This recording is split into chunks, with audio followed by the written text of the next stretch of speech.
The knife moved through the scallions in a rhythm that had nothing to do with nerves and everything to do with muscle memory, and Harlow Reeves did not look up when the kitchen door opened behind her, because in the 3 days since she had been hired as personal chef to the Cho household, she had learned that half the staff moved like ghosts through these halls, and the other half moved like they were counting the seconds until something went wrong.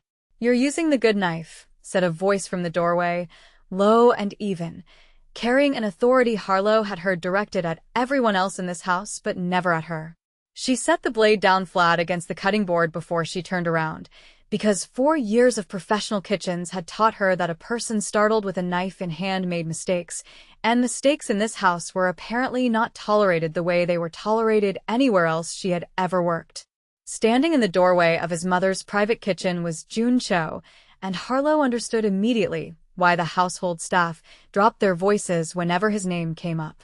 He was dressed like a man who had somewhere more important to be, a charcoal suit that fit him with the kind of precision that meant it had been made for his exact measurements and no one else's, and he had the stillness of someone who had trained himself, over years, to never move a muscle he did not intend to move.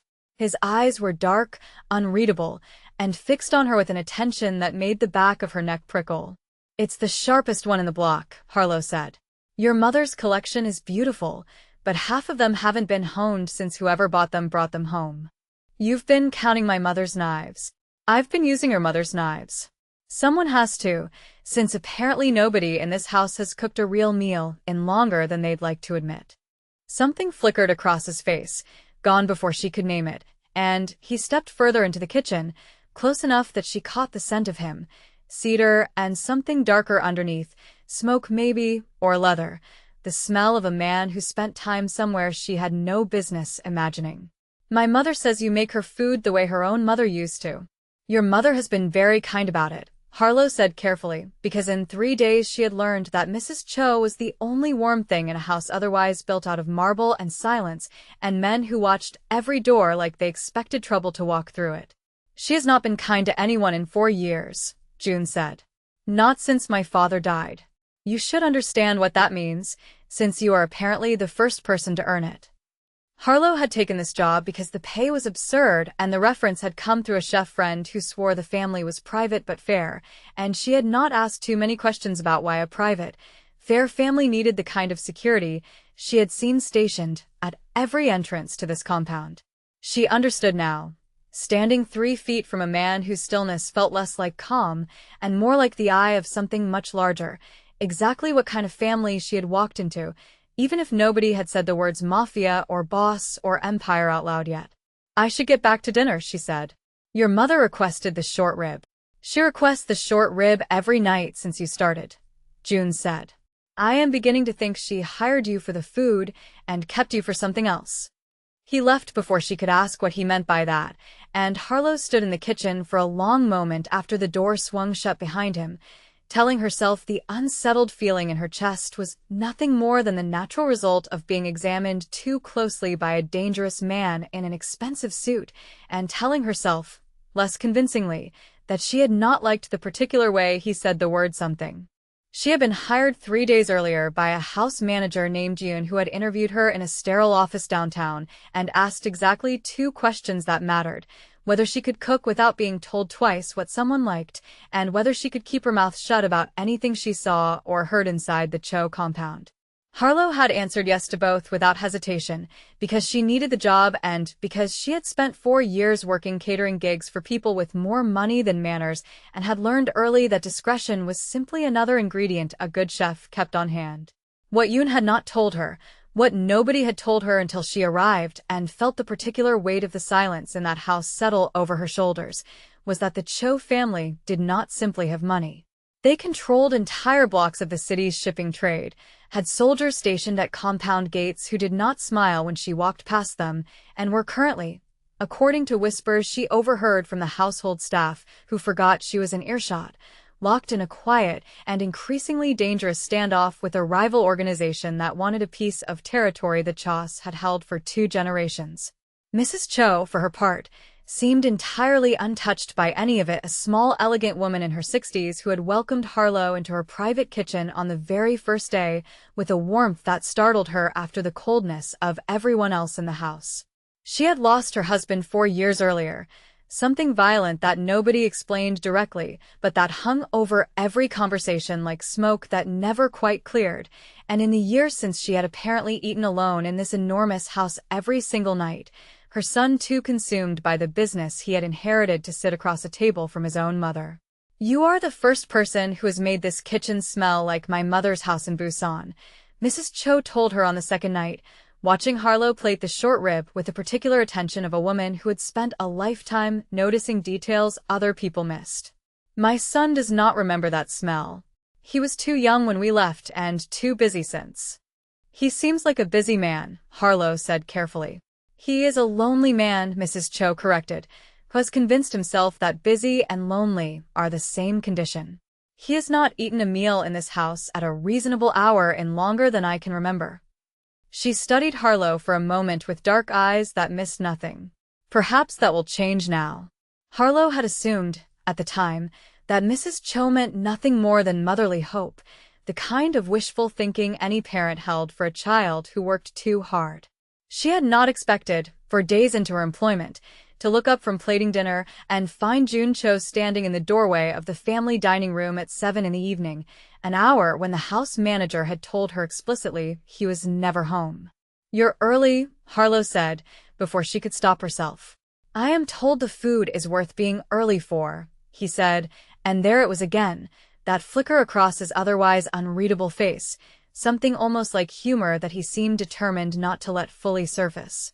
He sat at the head of the long table where his mother already waited, and Harlow served the meal with the careful efficiency she brought to every plate, aware the entire time of his eyes following her movements around the room with an attention that felt less like suspicion now and more like something else entirely, something she did not have a name for yet and was not sure she wanted one for. Mrs. Cho, watching her son eat a full meal at his own table for what was apparently the first time in months, said nothing about it directly, but the small satisfied smile she wore throughout dinner told Harlow everything she needed to know about who had truly engineered this particular turn of events. He came home early the next night, too. And the night after that. By the end of the first week, Harlow had stopped being surprised to see him at the table, though she had not stopped feeling the particular charge that moved through the room whenever he walked in, still in his suit, still carrying the stillness of a man who spent his days making decisions other people were too afraid to make. He asked her questions about the food that turned, slowly, and without her quite noticing the shift, into questions about her, where she had trained, why she had left her last kitchen, what she wanted from a life that had brought her into a house like this one. "I wanted stability," she told him one night, when the question came again in a slightly different shape. "Restaurant kitchens eat you alive if you let them. I wanted somewhere I could actually build something instead of just surviving shift to shift." "And have you found that here?" June asked, and something in his voice made the question feel larger than the words themselves. "Ask me again in a few months," she said, because she had learned enough about caution in 4 years of professional kitchens to know better than to hand a dangerous man an honest answer before she understood what he intended to do with it. The first sign that her life in this house was more complicated than good pay and a demanding but fair employer came on a Tuesday evening, when Harlow was walking the long service hallway toward the kitchen and passed close enough to June's study to hear voices raised behind the closed door, not shouting exactly, but sharp enough to carry through solid wood, and one voice she recognized as June saying words like territory and warning, and the docks will not stay quiet much longer. She kept walking. She had learned, in her very first days here, that whatever business ran beneath the surface of this house was not business she was meant to overhear, and she told herself the tightness in her chest was simple professional caution and nothing more. It did not stay simple for long. 3 days later, Harlow was in the kitchen garden behind the main house, cutting the last of the season's herbs before the frost took them, when a car she did not recognize pulled fast up the compound's rear drive, and 2 men climbed out who moved with none of the careful discipline she had come to associate with the Cho household's own security. She had enough instinct, honed by nothing more than paying attention to the world around her, to understand immediately that these were not friends, and she ducked low behind the garden's stone wall a half-second before the first shout went up from the compound's actual guards. What followed was fast and loud and entirely unlike anything Harlow had ever witnessed in her ordinary life before this job. The crack of gunfire echoing off the compound's stone walls, shouted commands in 2 languages, the controlled chaos of trained men responding to a threat they had clearly half expected. Harlow stayed pressed against the cold stone of the garden wall, heart hammering, and watched through a gap in the hedge as June came out of the side entrance of the house without his jacket, without any visible weapon that she could see, and moved toward the fighting with a calm that made her blood run cold. He was not clumsy. He was not panicked. He moved through the chaos like he had rehearsed it 1,000 times, disarming one of the intruders with an economy of motion that looked almost gentle from a distance, until the man was on the ground and June's guards had the second intruder subdued against the compound wall. It was over in less than 2 minutes. The 2 men who had come uninvited hauled away by June's security, and the whole garden fell back into a silence, so complete Harlow could hear her own heartbeat in her ears. She should have stayed hidden. She should have waited until everyone had gone back inside and pretended she had seen nothing at all. Instead, without entirely deciding to, she stood up from behind the garden wall, and June turned immediately at the movement, his eyes finding her across the distance with an intensity that made her chest tighten in a way that had nothing to do with fear. "You saw that," he said, crossing the garden toward her. "I saw enough," Harlow said, and to her own surprise her voice came out steady. "I'm guessing this is not the first time something like that has happened here." "It is the first time it has happened while you were in the garden," June said. "That will not happen again." "Is that a promise or a threat?" Something shifted in his expression, something that looked almost like respect. In this house, sometimes those are the same thing. He should have fired her that day. She would think later, or at the very least moved her somewhere she would never again be close enough to witness the reality of what his family actually did to hold on to what it had built. Instead, he walked her back into the house himself, one hand resting briefly, deliberately, at the small of her back as they crossed the garden, a touch so light she might have imagined it if it had not lingered a half-second longer than professional courtesy required. Mrs. Cho, waiting anxiously in the kitchen doorway, took one look at her son's face and then at Harlow's and seemed to understand something neither of them had said aloud. "You're not leaving," she said to Harlow. Not quite a question. "No," Harlow said, surprising herself with how certain the word came out. "I'm not leaving." June watched her say it with an expression she could not fully read, though something in his jaw eased slightly, like a man setting down a weight he had not realized he was carrying. The attack, it turned out, had been the opening move of something larger, a rival organization called the Beck family testing the Cho compound's defenses ahead of what June's second-in-command, a serious woman named Ada, who ran the household's actual security, called an inevitable escalation. Harlow heard fragments of it over the following days, careful conversations that stopped when she entered a room, security patrols that doubled overnight, a tension in the house that made even Mrs. Cho's careful composure fray at the edges. June came to the kitchen late one night, well past the hour any of the other household staff would still be awake, and found Harlow at the counter finishing prep for the next day's meals, unable to sleep herself with the compound's new tension humming under her skin. "You should be resting," he said, though he made no move to leave. "So should you," Harlow said. "Though I'm guessing rest isn't really available to you right now." He was quiet for a long moment, watching her hands move over the cutting board with a stillness that had become familiar to her over the past weeks, a stillness she had learned to read as thinking rather than simple calm. "My father died in a move very similar to the one you saw in the garden," he said finally. "Someone we trusted let the wrong people in. He never saw it coming because he never suspected the person who opened the door." "I'm sorry," Harlow said, meaning it. "I do not tell people that story," June said. "I am not certain why I am telling you. Maybe because I'm the only person in this house who isn't afraid to actually look at you," Harlow said, and she watched the words land somewhere she had not entirely expected them to reach. "You should be afraid," he said, though his voice had gone quiet in a way that undercut the warning. "Everyone else in this house understands what I am, what this family does to survive. You watched me disarm a man in my mother's garden without hesitation. That is not something you unsee." I've spent my whole life watching men perform danger to make themselves feel important, Harlow said. What I watched in that garden wasn't performance. You didn't enjoy it. You just did what needed doing, and then you came to check on your mother's cook. That's not the same thing as being a monster, June. Whatever you've convinced yourself of.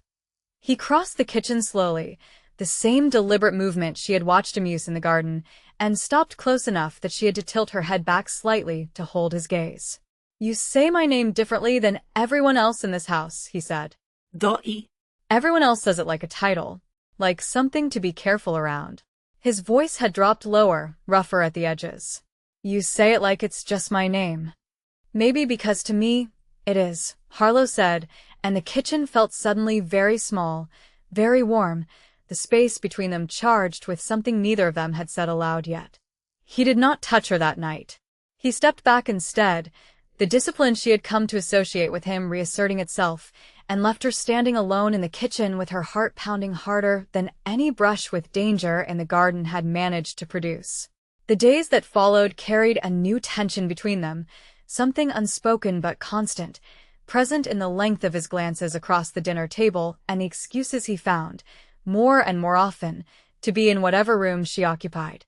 Mrs. Cho watched the two of them with an expression of quiet, satisfied knowing that Harlow found both comforting and deeply unsettling, because whatever was building between herself and June Cho was not a simple thing, not something that could exist separately from gunfire in gardens and rival families circling like sharks, and a household staff who flinched every time a car pulled too fast up the drive.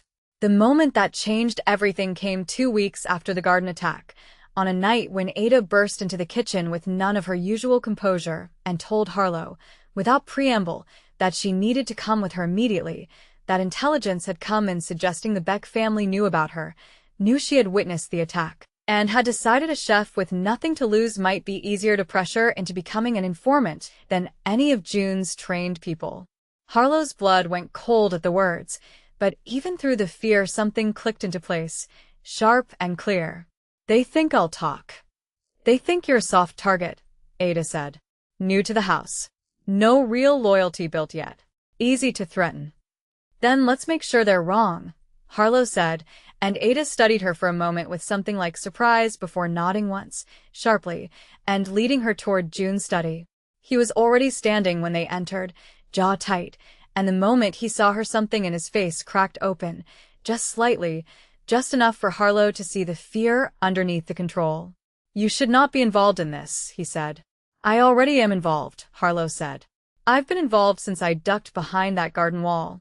Pretending otherwise doesn't make me safer, June. It just makes me useless when it matters.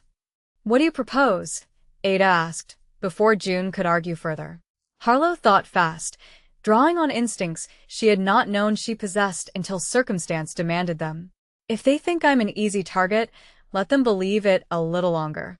Let me be seen somewhere public, somewhere they'd expect a scared new employee to run to. If they make contact, I feed you everything they say. We turn their plan into information you can use instead of a threat you have to defend against. That is not your job, June said. You are not one of my people. I am now, Harlow said. Whether either of us planned for that or not. The argument that followed was sharp and fast, June insisting she stay confined to the compound where his security could actually protect her, Harlow refusing to spend the rest of this conflict hiding in a kitchen while other people decided her fate for her, and it was Mrs. Cho, appearing in the study doorway with the quiet authority of a woman who had run this household long before her son inherited it, who finally settled the matter. She is not asking your permission, June, Mrs. Cho said. She is telling you what she has decided. I raised you better than to argue with a woman who has already made up her mind. June looked at his mother, then at Harlow, and something in his shoulders finally eased, not into agreement exactly, but into the particular surrender of a man who understood he had lost this argument before it started. If anything happens to you, he said quietly, I will not forgive myself. Do you understand that? Then make sure your people are good at their jobs, Harlow said, and trust me to be good at mine. The plan unfolded 3 days later, Harlow visiting a market 2 blocks from the compound under Ada's careful surveillance, and the contact came exactly as predicted. a man who approached her near the produce stalls with the practiced casualness of someone used to making dangerous offers sound reasonable. He offered her money, protection, a new life somewhere far from the Cho family's reach, in exchange for information about the household's security patterns and June's movements. Harlow played her part with a steadiness that surprised even herself, appearing frightened enough to be believable while committing every detail of the man's offer to memory, and when he finally left, confident he had found his soft target, she walked directly to where Ada waited 2 streets over and delivered everything word for word.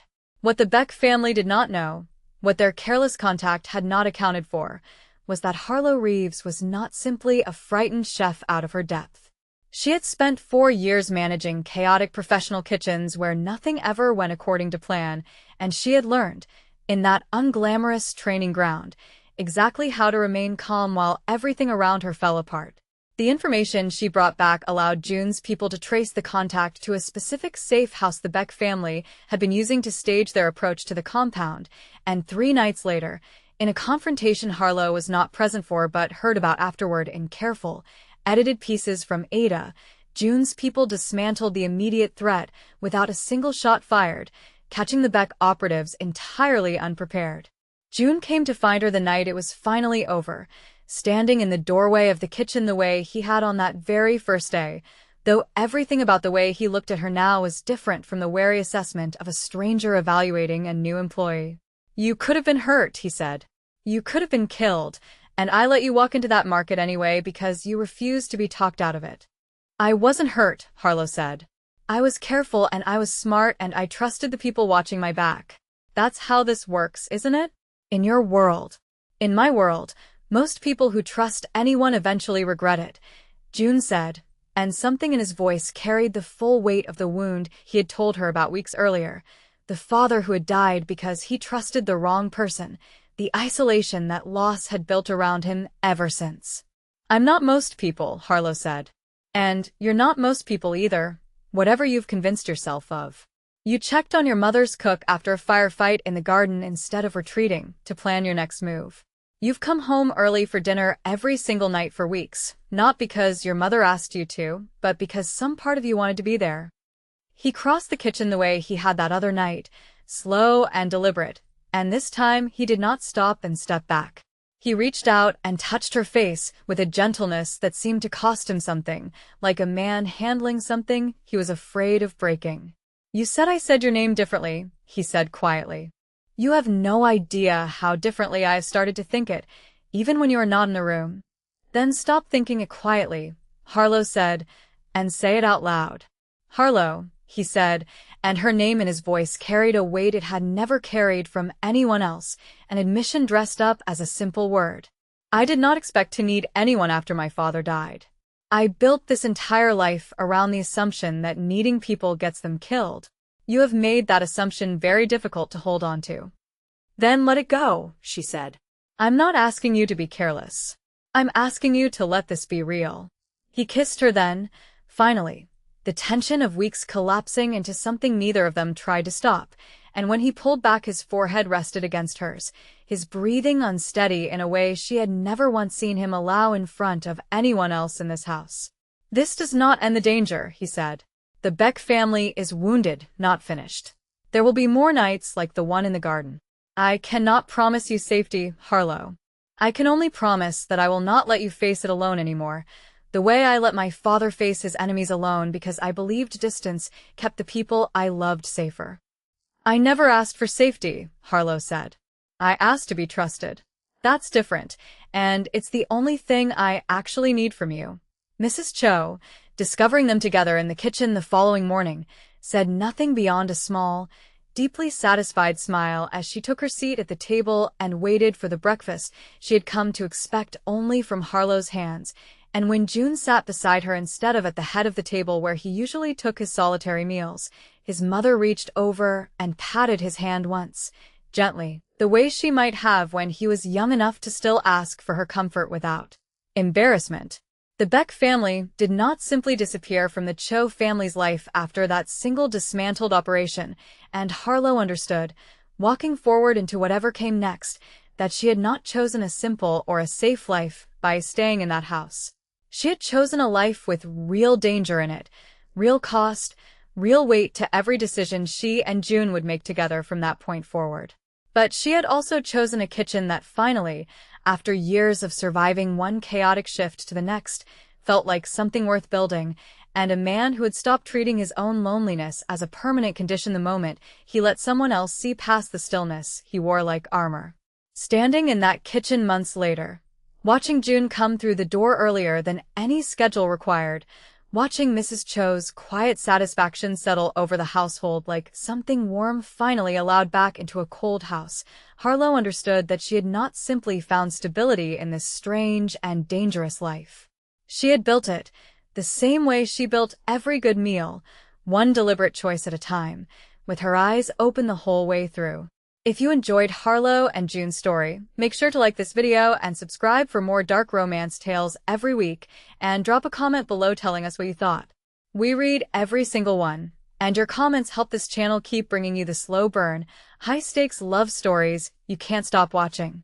See you in the next story.